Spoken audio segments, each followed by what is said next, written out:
Téglalapot, ha oldalai 55 mm és 3 cm hosszúak. A vázlatot mindig szabad kézzel rajzoljuk.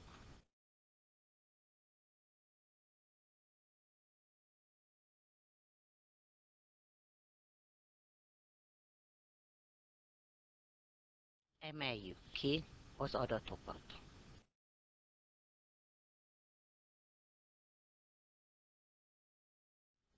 A többi oldalt is ismerjük, hiszen a téglalap szemben levő oldalai egyenlőek.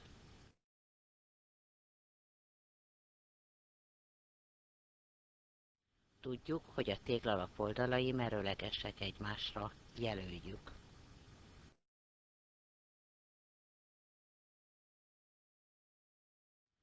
Számozzuk rá a szerkesztés menetét. Első, hogy megrajzoljuk az A oldalt. Második, hogy a szakasz mindkét végére merőlegest állítunk.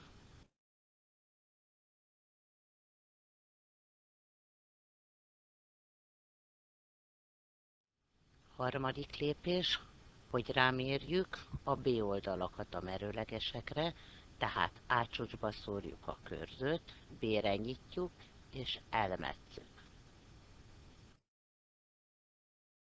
B csúcsba szórjuk a körzőnket, B-re nyitjuk és elmetszük.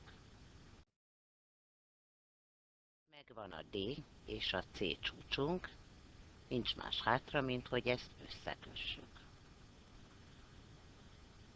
Második lépés, felvesszük az adatokat. Vegyük fel az 55 mm-es szakaszt,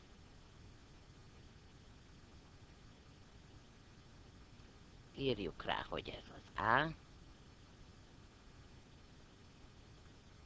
vegyük fel a 3 cm-es szakaszt,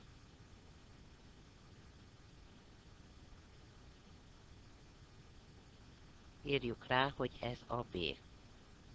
A vonalzót tovább mérésre nem használjuk. Kezdhetjük a szerkesztést. Vegyünk fel egy félegyenest,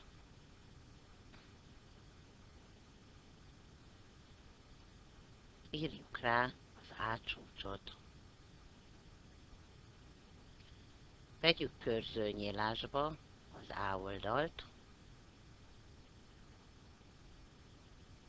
szúrjuk be a körzőnket A csúcsba, és metszük el a félegyenest. A metszéspont lesz a B pont.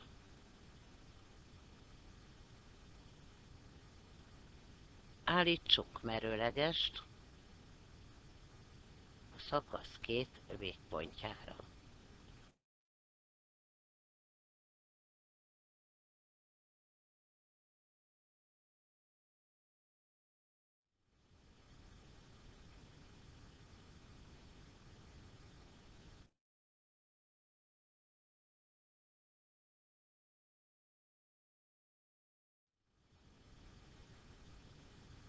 Vegyük körzőnyílásba a B oldalt,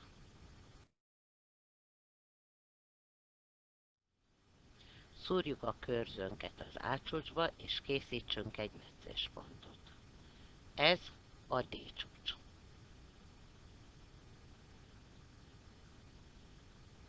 Tegyük át a körzőnket a B pontba, készítsünk itt is egy metszéspontot, és ez a C csúcs. Nincs más hátra, mint hogy vonalzó segítségével kihúzzuk a téglalapunkat.